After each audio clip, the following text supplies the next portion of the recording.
on that foreign show. We'll be seeing you. We'll be seeing you every Friday here at TFS. That foreign show.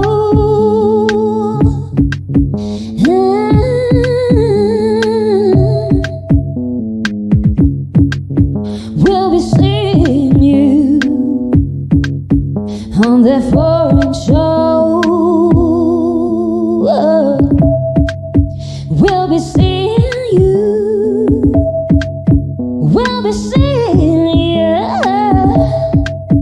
every Friday here at TFS. That foreign show.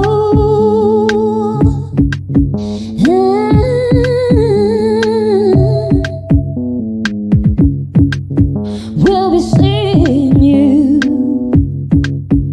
on that foreign show. We'll be seeing you. We'll be seeing you every Friday here at TFS. That foreign show.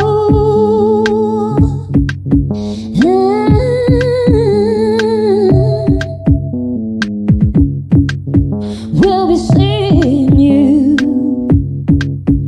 on that foreign show. We'll be seeing you. We'll be seeing you every Friday here at TFS. That foreign show.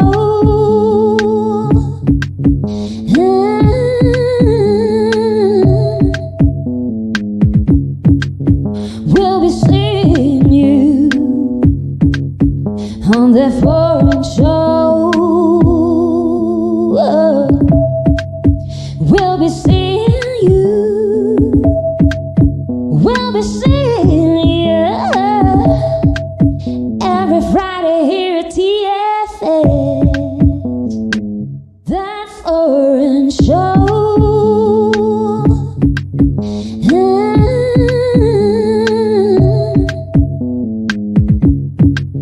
We'll be seeing you on that foreign show. We'll be seeing you. We'll be seeing you every Friday here at TFS. That foreign show.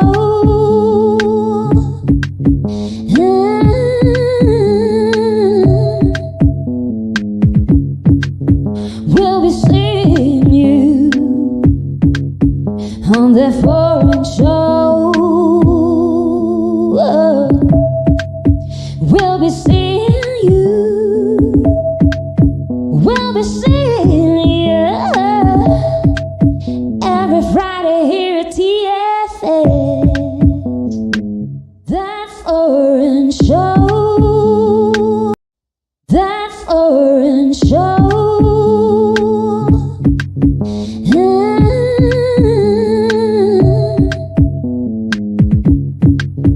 We'll be seeing you on that foreign show. We'll be seeing you. We'll be seeing you every Friday here at TFS. That foreign show.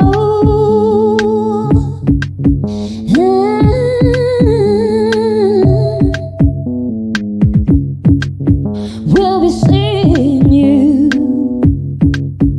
on that foreign show. We'll be seeing you. We'll be seeing you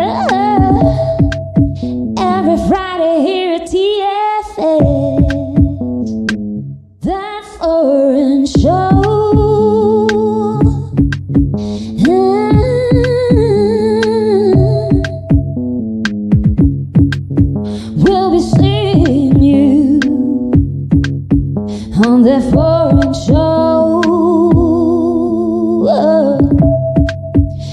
be seeing you.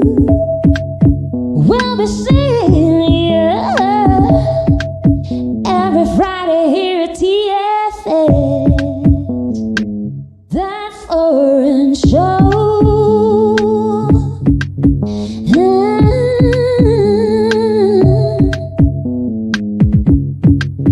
We'll be seeing you on that foreign show. We'll be seeing you. We'll be seeing you every Friday here at TFS. That foreign show.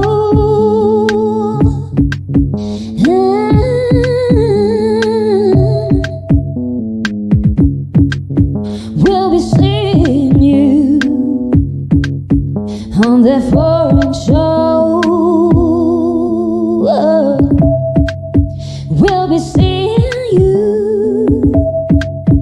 We'll be seeing you every Friday here at TFS. That foreign show.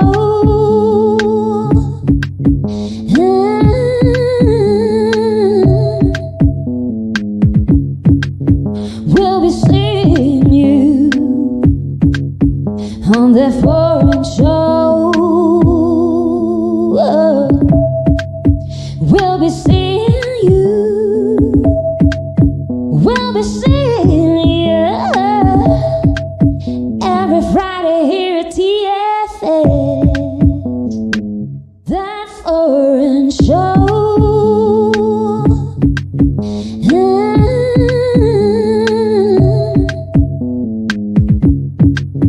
We'll be seeing you on that foreign show.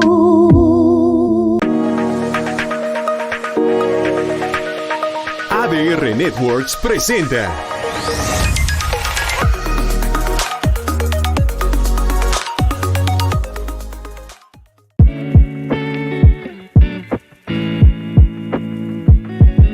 Las opiniones expresadas en este programa son responsabilidad exclusiva de quienes las emiten y no representan necesariamente el pensamiento o alguna posición oficial de este medio de comunicación.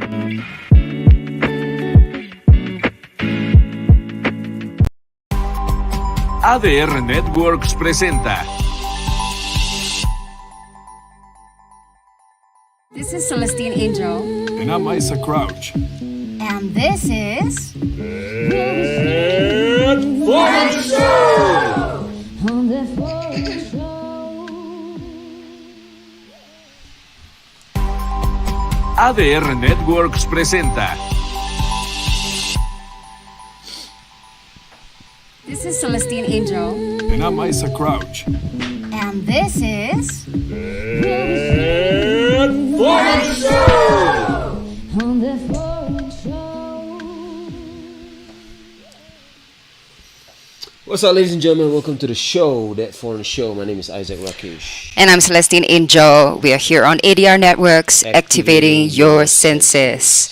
So we are going to jump right in. We are going to talk about Suve. This is an Indian restaurant that we found. Actually, it's because one of our guests, Ritik, he, being a stand-up comedian, he actually held a comedy club right here, and we were there last weekend.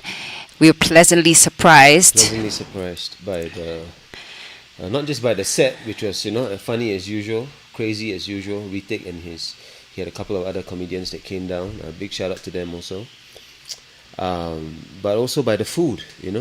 We actually tried some naan, that they had over there, Kashmiri style kind of naan, and it was really delicious. I mean, for me, the main thing was that, when I think about going to an Indian restaurant, I think of it looking pretty traditional and like with, a setting that is more boring in a manner of speaking. But this place is vibrant and very exciting. It's right in the heart of Roma Norte. So It's conveniently located. It feels like a fun spot. You go there, and it's like a bar as well. You know, with all these neon lights you can see in the photos. And we actually did a little shoot there since Carrick, my brother, who was also a guest on that foreign show in season 1. He came and he brought his camera. He's a photographer, so we did like a little shoot. We had a super day actually. Real fun vibes, great vibes. The food was great. The food is on point, so highly recommended here on That Insider on that foreign show. Go and check the food out. Suve on Instagram, they're actually Suve_Indian food. Right. Yeah. Yeah. So like we would also like to share with you about this day itself because it was just so incredible. We went to Inak first to have dinner with Ski, also another guest. Shout out to Ski.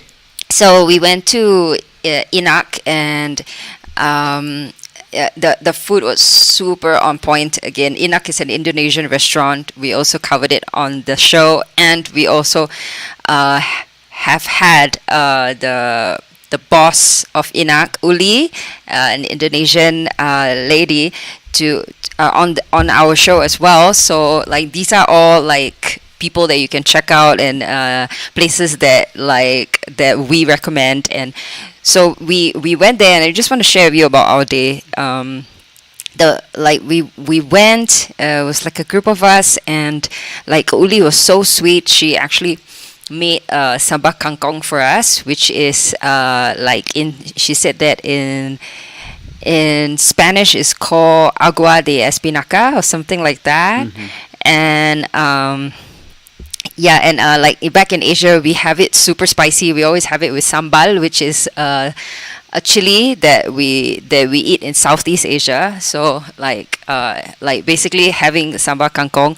I mean, she treated us to it. It was so nice of her, and she was so excited to cook it for us. And like we really felt at home, and which is what she wanted us to feel. She wanted us to feel like we are at home. Yeah, great homely vibes in the place, and it's a nice place, to chill also. If you want to do a dinner and you want to, or lunch, and you actually want to talk to people, it's very homely, and you can actually feel very relaxed while you're having your food. Yeah, and also like we had so we all had like main dishes, which I will mention some. Like basically I had char kway teow, which is like a thicker noodle. It's something that I will eat very often in Southeast Asia, so I was very excited to see it there, because the last time we were there I didn't even think about it, because I didn't even know that Indonesia would have it, because it's so Singaporean as well. Okay, so yeah, like little background since we are on it. I had the ayam penyet, which is a kind of a smashed or flat pressed kind of chicken, right? It's like the chicken is flattened, and then you have it with rice, and of course you have it with the belacan and all of that sauce stuff. We brought some friends down to go eat the food, and the reviews were great. Everyone enjoyed the ayam penyet and also the chili sauce that was put on top of it. It's just delicious, so comes highly recommended also here. Right. So as I was saying, right, like if you didn't know yet, Isaac and I, we are Singaporeans, and we're from Southeast Asia, and Indonesian food is a staple for us over there. Back in Singapore, like we would eat it like frequently, because I mean Indonesian food is also there are also crossovers with Malay food and Singaporean food in general, basically. So yeah, and then after that we went to watch Ritik do his stand-up routine at Suvai, which is what we're featuring right now. And then afterwards, because Ski was with us, DJ Sky High, I don't know, he's cool with me saying it anyway. So Ski told us there's like a Nai DJ, a real Mexican DJing event, and so we were like, okay, what's it about? We thought it was like a pop-up club or something, and we decided to like go and check it out. And when we arrived, it was like a real old school vibe. It's so Old school, fun. new school, and in fact, one of the DJ was saying that It's kinda called like True School. yeah, those kind of vibes, you know. So it's a mix, a real hip hop kind of thing, you know. So you have hip hop going on, East Coast, West Coast, all of the styles, right? And then they're mixing it in with cumbia and some other kind of those kind of vibes. So and switching back and forth. And they had MCs going, you know, I was going also. It was a real cypher. Basically, we joined in and we jammed, and basically it was a hell of a day. And this is something that we can really enjoy being here in Mexico. It's like you flow, and like a lot of cool things happen, and we're just in the moment, and we are just ripping all the juice out of life, Yes, you know. for sure. Big Yeah. shout out to Aztec, DJ Aztec, who was on deck. And big shout out to Roots Congo, and also a big shout out to Disco Strut. That's the name of the place that we were at. It's a real hip hop kind of vibe, kind of bar. So if you want to go check those places out, go check them out. You know, we might put the links of these on our post. You know, so you guys can actually check it out. Disco Strut is one of the places that you can find on Instagram. Yeah, it's a record store. We can definitely put all these information up on Instagram. We were going to share you everything we talk about because it's all super fun. Yes. Our guest is not online yet, so we are going to go to commercials for like a brief second while I check on her, and then we'll be back. Peace. We We are going to a break, and we'll be right back. Stay tuned. on the foreign show.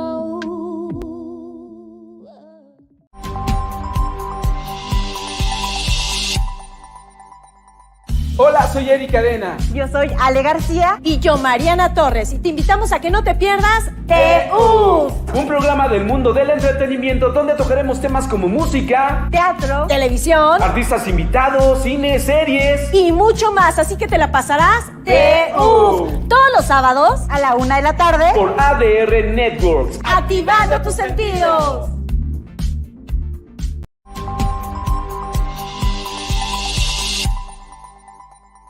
Algunos dicen que el Café de las 10 es el programa más interesante de Internet. Otros dicen que el Café de las 10 es el programa más inútil de Internet. La verdad es que no lo sabemos. Lo que sí sabemos es que de las 10 de la mañana a las 12 del día vas a pasar un rato muy agradable hablando de diferentes temas como Noticias, videojuegos, actualidad, videojuegos, política, videojuegos, salud. Mira, no te lo pierdas. De lunes a viernes a las 10 de la mañana, escucha el Café de las 10 en ADR Network. activando tus sentidos. Escúchenos, perros.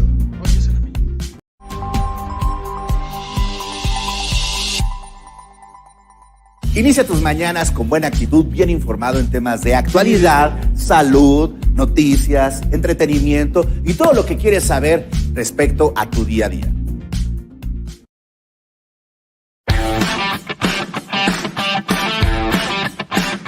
Estás escuchando ADR Networks.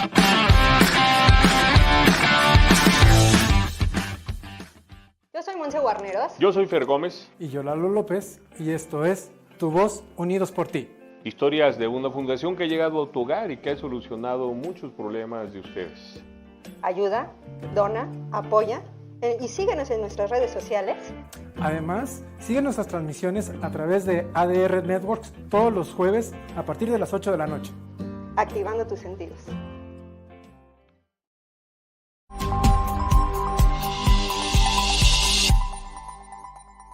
El Café de las 10, de lunes a viernes a las 10 de la mañana. ¡No se lo pierdan! ¡Véanlo, perros! Que no puedes decir perros al aire. Ay, sí lo he dicho al aire. Además, tú ni viniste a la fiesta de fin de año, güey.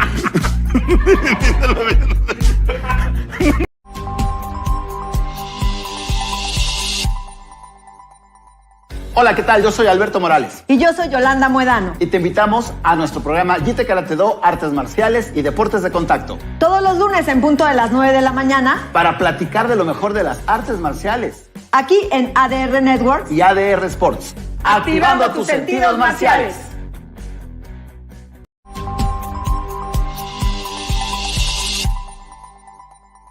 Hola, yo soy Javi Gamboa y te invito a que no te pierdas todos los jueves en punto de las 9 de la noche Naked Lunch con lo mejor del rock y el metal, el soundtrack de tu vida, entrevistas y mucho más. Ayúdanos a desnudar a nuestros invitados por ADR Networks, activando tus sentidos. Yeah.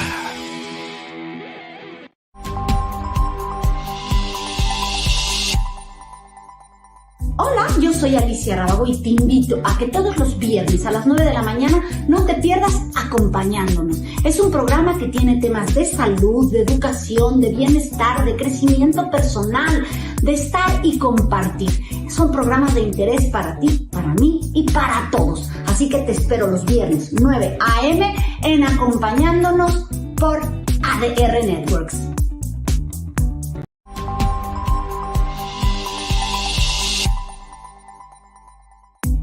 Hola, soy Hanna de la Madrid y te invito a que todos los jueves en punto de la 1 de la tarde nos acompañes en el programa Psycho Mom. Estaremos hablando de temas de actualidad y los retos que enfrentamos las mujeres en nuestro día a día.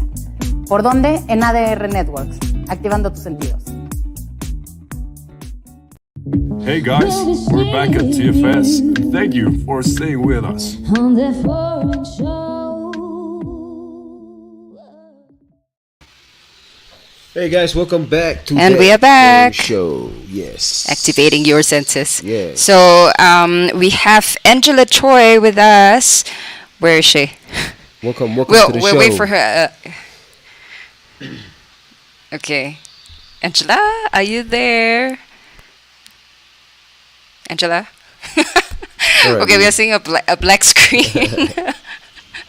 I think she might be having some technical difficulties. Okay, so we are just going to give a little bit more background about us in case you're new to the show. So we are the host of That Foreign Show. My name is Celestine Angel and it's Isaac Rakesh. And we are also the vocalists of Illuminary. Yes. Which is a Singaporean audiovisual music project. I'm from Singapore.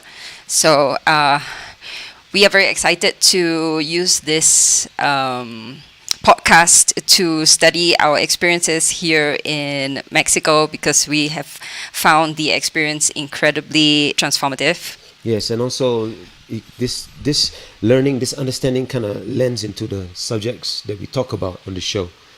Yes. Kind of like the subject we're going to talk about right now, actually, the nomadic lifestyle Exactly. with Angela Choi. And So once she gets on, we're going to get into it. Yeah, so Angela is exactly studying this. She's a nomad and she's been traveling the world, and like her whole process has been about self-discovery.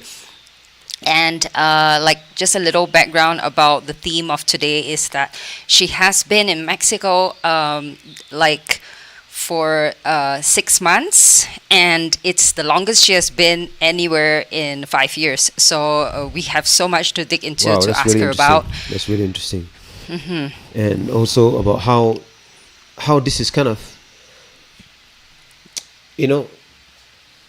influence her work. Mm-hmm. Because she's a writer. Yes. And she also, we want to get into that and also ask her about this nomadic lifestyle and how she actually makes it work, Right, yeah. Basically, this point is important that she is a writer. She is a published writer. You can find her book on Amazon.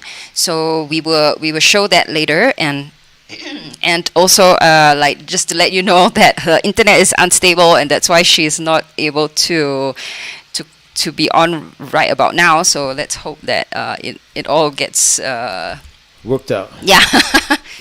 Here we go. Hi, Angela. Can you see us? Hi. Hello. Hello. Hi. Welcome to the show. Yes, we can hear you. Yes, we can hear you and see you, but you're kind of soft though. Yeah, you're pretty soft. Hello? Can you hear us? Angela, can you hear us? How do we can we increase the volume? Yes, okay, we're gonna make some adjustments here. Yeah, we can't hear you, so you give us a second, okay? I can't hear you. No, I don't need to. Oh, your thing is jumping. We can't. Never mind. We're just gonna do our best here, and like if you get cut, off, just keep coming back, okay? Yes. I hope you can hear us. Give us a thumbs up if you can hear us. Her screen is also frozen. Frozen, yeah. Well, maybe we can get into this topic, for the people who are watching. Our kind of our angle about this, Yes. I was thinking that like we can share with the audience some of the questions that we were actually going to ask her. That's a great idea. Yes, let's do that. So yeah, we have actually broken it down to a few categories. So like the first part, we were just going to ask her about her background. I mean, you can see that she is Chinese American. Okay, this is how she calls herself, Chinese American. She, I think she's first generation Chinese in America. So she already has that like cultural identity issues to work through, just being a minority in America, of course. And then like we want to jump in straight away in the very first few questions about what is keeping her in Mexico like the longest, because that is actually something very important to us, like because we find Mexico so special, this country is so ripe for like interesting experiences. So yes, yeah, and it's something that we kind of relate. Okay, can you hear us now, Angela? I can hear you now.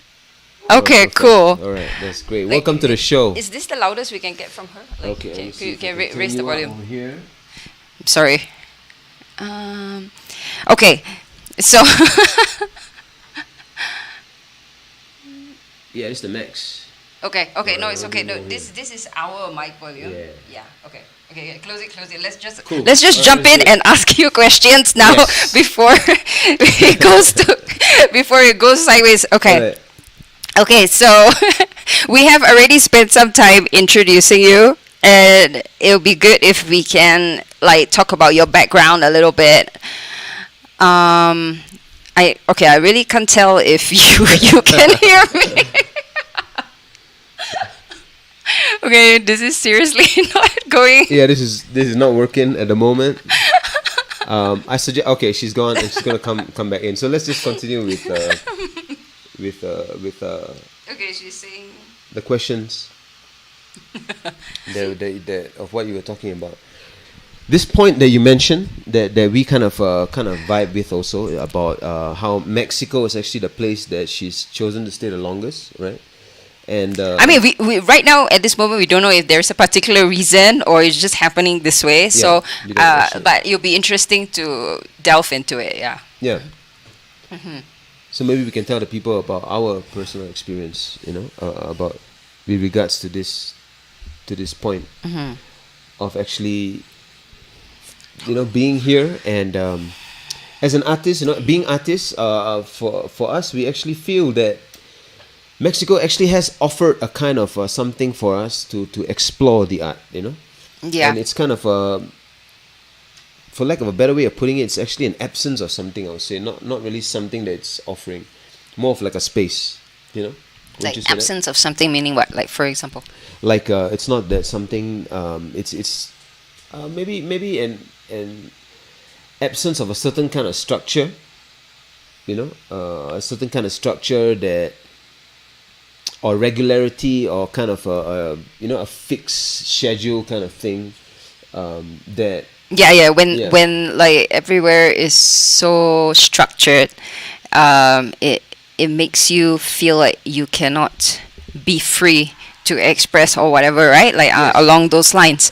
And of course, when I'm saying this, you gotta take it a pinch of salt because it really depends on what you do, right? If you're working here in a job, of course the structure and everything will be there. And in our case, also we are doing art, but we're also running our own business, so we kind of implement a kind of structure ourselves.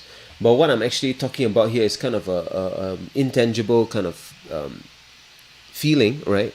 That allows people to explore their art, But also, I think mainly the reason why you can feel this way in Mexico is because the general consensus, the reality, the shared perspective has a very strong being in the present moment kind of style. Yeah. Like I mentioned this countless times in all our shows, that like in general,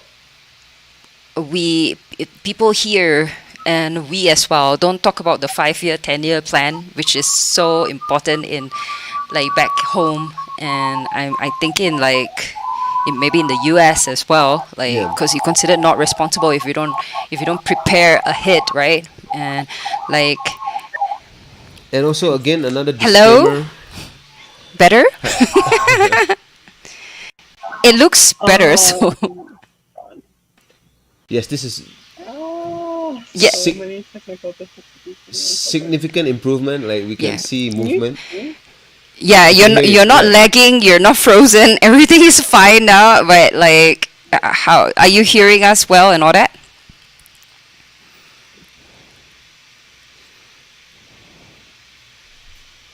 Can you hear us? We can hear you. Do we need to raise this? No, right? No, I don't think so. Can you hear us now? What about now?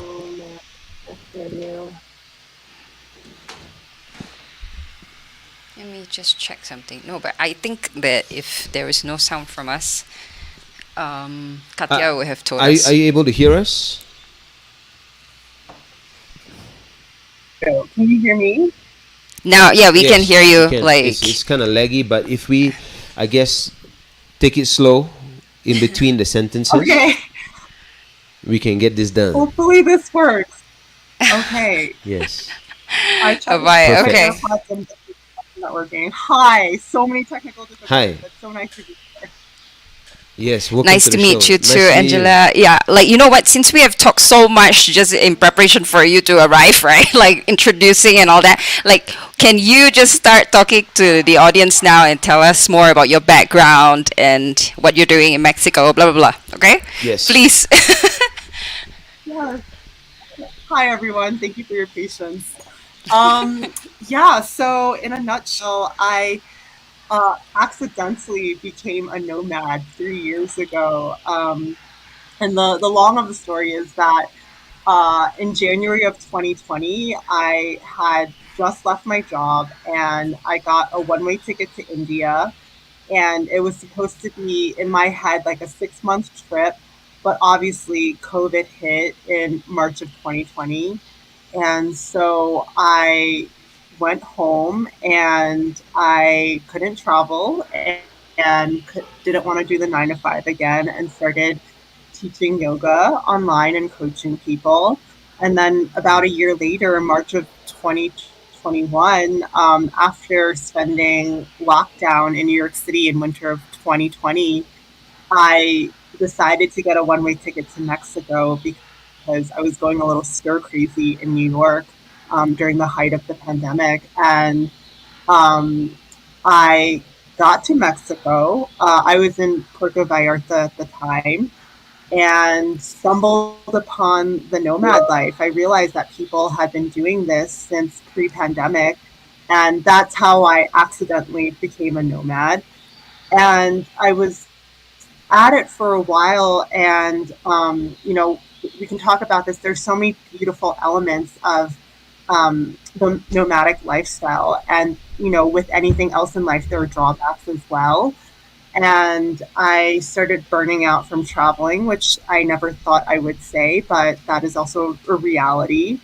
And as life would have it, I found myself back in Mexico again, but this time in Mexico City. And so I've kind of been hunkering down for the last 6 months, which is a very long time for me, but 6 months is not that long in the grand scheme of things. And so that's my journey in a nutshell for the last like 3-4 years. Right. And Angela, like, you know, because we're talking specifically about nomadic lifestyle, so like, how do you actually make a decision to move from one place to the next? Like, is it like just flow, like, you know, this, like, how do you make the decisions?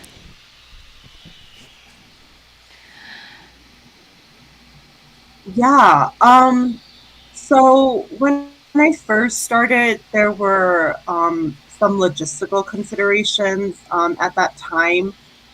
when my grandma was still alive, I very much had to factor in like, oh, I want to see her every few months and make sure she's okay. And so I limited my choices to essentially Latin America so that it's very easy to just go back to New York. And then as time went on, and then eventually she did end up passing away. And when that happened, I felt like, okay, now I can go further out without thinking about like logistical considerations of coming back to New York. And I would say that like it's part, like a big part of it was intuition. And sometimes it was just like, okay, where is it that I want? Like, for example, the first year I did this, like in October, I knew I wanted to be back in Mexico because of Day of the Dead. And I felt this very strong pull to be in Oaxaca for that. And so I would plan around that, right? And then after I didn't have the logistical concerns, I went back to Asia, which is like where I really wanted to be, because ultimately one of my bigger goals was to get back to India because I had to leave so abruptly. So it's like part intuition, part like things I want to do at a certain time, and then part logistical considerations. Right. I mean, okay, so you were working as like just writing the whole way when you were traveling, or like how did you manage all the like logistical sides of things, like, you know, surviving and stuff? Because I mean, I think this is interesting for other people who want to know about how to live a nomadic life, you know. Yeah, no, that's a really good question. So, you know, looking back on the experience, like, to be quite honest with you, as a solo traveler, there are a lot of logistical considerations, like where am I going to live? Is it close to things that I need access to? How am I going to plug in and make friends and build community? And I will say that when I look back on doing that, like that actually takes a lot more mental and emotional energy than I probably gave myself credit for when I was in it. Because there's so much decision fatigue. Like there were times where I would, you know, either like a visa would run out or I would need to go somewhere else. And then I would have to decide, okay, where am I going? And then start that whole process over again. And so I would say it's this multi-step process of like, okay, deciding where I'm going to go. And then like in the process of figuring that out, it's like, will I resonate with the place? Like, are there communities there that resonate with me? Like, where do I want to live? How long approximately do I think I'm going to stay there? And so there are just a lot of balls to juggle. And it was actually during, partially because like of coaching, like I would send out emails and then I actually just started writing on the side because I've always enjoyed writing. So I was taking a lot of online writing classes. And then it just kind of naturally happened. And when I was in my 20s, I went through 3 rounds of what people would call a quarter life crisis. I actually don't like that term because I think there's you went through 3 rounds of that. 3 rounds. Okay. Yes. And I don't like that term because I feel like the word crisis has such a negative connotation to it. I feel like it's a rite of passage to be questioning, like, what am I doing with my life? Is this what I want out of my life, right? And so when I was going through it, I just had this thought, one day when I'm on the other side of this, I'm going to write about this. I just had this inkling that I was going to do it. And then I would say, I think it was like 2 years ago when I was like, I'm on the other side of it. I can write about it now. And so it just sometimes the way that I think about it is like, we can think about karma as it relates to like our lives and our relationships. But I also feel that there is karma that's happening when we feel like we need to birth or create something in this world. And like, I felt that way about my book. Like, I feel such just like a karmic pull to write it, if that makes sense. Yeah, totally. It totally makes sense. I mean, yeah, that pull to write it is like something that you feel it's it's something. It's like a pool of an artist, you know, to make art, you know, right? Yeah. And it's Yeah, not and just a decision, but it's something that you feel like you really just have to do, right? yeah. Like I think maybe this is a good time if Katya, if you could put Angela's book on Amazon. And like, could you tell us more about the book? So I've noticed, actually, sorry to interrupt, but I've noticed because you send me some articles as well, right? So this one is like 10 ways something, and the other one was 4. So you do have this like structured style of like, you know, putting your thoughts down. Yeah, can you share more? Thank you. Yeah, so I did go through a phase where I'd be like, 4 ways to do this, 10 ways to think about that, but I've definitely shifted out of that phase. Okay. I think like it worked out this 10 years since I graduated when I like thought about writing the book. And so it's like, 10 life lessons in 10 years. And it just made sense because it took me many years to like go through this process of like figuring out who I am, what I value, and like how I want to live my life. And so the book chronicles that journey of like how I left the corporate world and like how I dealt with imposter syndrome, how I dealt with people telling me that I was like wasting my education and my life. And it's also part social commentary. Like I don't directly, I think I allude to it and maybe I go about it in indirect ways, but there's this message that I also want to say like, I went to a good school, right? And I got a good education, but I don't think it prepared me or helped me understand what it means to live a good life or a meaningful life. Because like I just felt like I was doing what was expected of me and what other people around me were doing, and I really feel like I needed to have stepped outside of that bubble to have gone in the corporate world, realized that I didn't want to be in it, and then like be in a state of questioning and self-reflection and introspection to figure out like what is it that Angela wants, irrespective of what other people think, of what other people are doing, of other people's expectations of me. And that takes time. Like answers, I think we like to think that answers come overnight, but I don't think that that's how it actually works. No. Yeah, super agree with you. Like you need to absorb everything empirically, you know, and like that whole thing is so personal that experience is crucial for that. Yeah. Correct. And so for you, travel has been it. It's been a big part of it, and traveling was definitely a big part of my life. It's always been a part of my life, even before I became nomadic. I talk about this in my book as well. I took multiple sabbaticals when I was working, and I feel like traveling has been really important because, like, for many reasons. I think like I've always felt, for whatever reason, this need or desire to be able to prove to myself that I can do things on my own and be like an independent person and like conquer my fears. And so much of traveling was about that for me. Like, can I do these things on my own?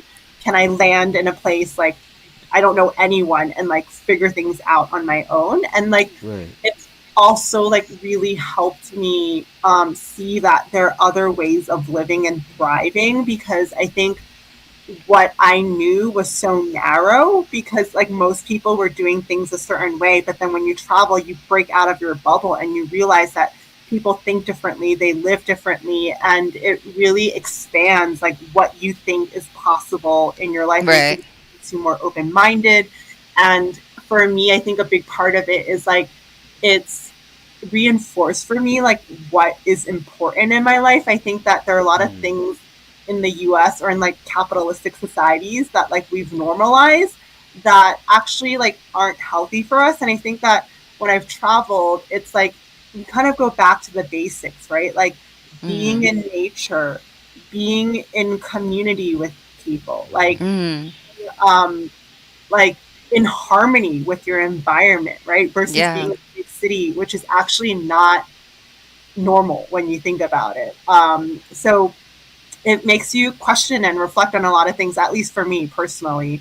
And so it really expands your mind. And I think like, because like the countries that I've visited, like a lot of them aren't as developed as the US. And I think that what ends up happening is like people live more in the present moment. And also like in Asia, you have like Buddhist influence. And so seeing people like embody that way of living, right? It's like they practice what they preach. And it was so helpful for me to be in places like Thailand and India, where like that culture is so embedded in their everyday lives. And it's helpful for me to like reframe the way that I think about things, because in the US, I think we're so productivity oriented, like success oriented. And I was very much a product of that environment. And so there was so much reconciliation to be had, right? Between like what I was familiar with and like how I saw other people like living their lives. Right. So, Angela, because we don't have that much time left, so I definitely want to talk about like your experience here in Mexico and why did you decide to stay here the longest that you've had in 6 years, no 5 years, yeah, sorry. Yeah.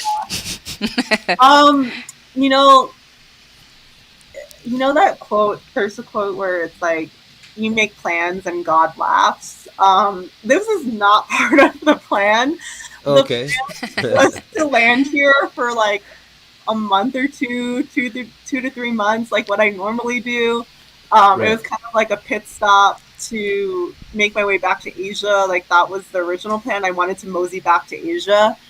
But 1 month just kind of bled into another month. And then at some point I started finding community here in terms of like writers communities and like storytelling, comedy communities. And like there's a place where I like to go dancing. And I reached a point where I was like, I don't want to leave this and then have to start all of that all over again. Right. And so I just kept staying and here I am. I mean, you are enjoying yourself. You found fun things to do here and stuff to dig into, basically, right? So, like, do you have any plans, like, in in the near future? No, I don't have. I have no idea where I'm going to be after this. I don't know how long I'm staying. Right now, the immediate plan is to stay here. I will also say, and you and I talked about this, is that in addition to like having community, like also just staying put in one place has been really helpful for deeper introspection. Because the thing is, like when I used to constantly move, there was always something new to do, something new to see, new people to meet. And as fun and enlightening as that can be, the downside is that that means less time with myself. But because I've stayed in one place, it's really facilitated or like enabled me to like be with myself and have a very normal life. And so more opportunities for me to stay in and just like really be with myself. And given that you've been to so many countries, and would you say there's something particularly unique about Mexico City? Before you came on, me and Celestine were actually talking about this, and we were talking about how there's something here that allows you to, as an artist, to kind of get into your art in a deep way. What do you feel about that? Yeah, I want to say that like I am so immensely grateful for every place I've been to, and Mexico is always going to have this special place in my heart because it's where I started my Nomad journey, and it's the most like extensively that I've explored a country because I've lived in different parts of Mexico. So it's been PV, Oaxaca, San Cristobal, and now Mexico City. And so in that way, I'm going to be grateful. I feel like, they say like Rumi has that quote, like what you're seeking is seeking you. And so I feel like every place that I've landed in Mexico has really supported me on that point in my journey, right? And so like when I was in Oaxaca, for example, that was the first time that I was introduced to temescal. And for people, I think most people know what it is. For people who don't know, it's like a ceremonial sweat lodge, and you go in and it's a purification process. And it's very hard because it's like a sauna times 10. It's just very hot in there. But you're like returning to Mother Earth, and you're returning to the womb of the earth, and it's very symbolic. And when I did that for the first time, it was very healing for me, right? And so like Mexico has allowed me to have opportunities like that. But like right now, I think it's just being with people, again, like writing, storytelling, like I'm in that phase of my life. And to have people who are also doing those things has been really supportive and gratifying. Right, and you also mentioned in your article that you spent 3 days in a dark room, a retreat in Thailand, and I thought that was so cool. Could you share with us a bit about that? Yeah, so I did this maybe like a year and a half ago. Earlier I said that for whatever reason, there's a part of me that really wants to know that I can handle things on my own and be an independent person. And I think choosing to do a dark room retreat reflects that, because again, I'm not really sure, maybe this is worth me exploring, but I wanted to know that I could be by myself, for myself, with like nothing to distract me. Because before I did the dark room retreat, I've done like multiple 10-day silent meditation retreats. But when you're in the 10-day silent meditation retreat, you're still doing this with other people. Like, even though it's your solo journey, like, you know that there are people around you going through something, the same like difficulties, right? Of like sitting there and just being with yourself. And I wanted to take that to the next level, and I wanted to see if I could do that, really just be with myself and my thoughts and zero distractions. Because in a dark room retreat, like, it's literally pitch black, and the things that I would normally do, for example, even though there was like a yoga mat laid out and I brought in like paper and my pen so I could journal, it's really disorienting to try to do like downward dog and you have no sense of space. And so like I didn't end up doing yoga. I journaled once out of like the 3 days I was there, because I couldn't figure out, like, am I writing on top? Like, even though I would fold the paper to try to get lines, it just felt so disorienting. And I was like, I think this is telling me to stop doing and to just be. And can you be with your boredom? Can you be with your thoughts? Can you be with nothing, right? Like, absolutely nothing. There was nothing to do. Wow. I got like, at the beginning of the day, they would slot me in like 2 coconut waters and like some fruits. So like, there's absolutely no distraction. And for me, it made me realize that, like, yes, I can just lie there and just be, but it was so hard because the brain is constantly looking for things, right, to do, to occupy it. And so I had this moment where I was like, I can't do anything. I don't know how much time I have left in here, also because there's no sense of time. And so it really was about being. And then a big part of it, which I didn't realize going in, is that for like the first like 24 hours, a little more than that, like your body just resets and rests, because like it's pitch black. So you're producing like melatonin and you just go to sleep, and it's like resetting your body. Wow, that sounds incredible. Yeah.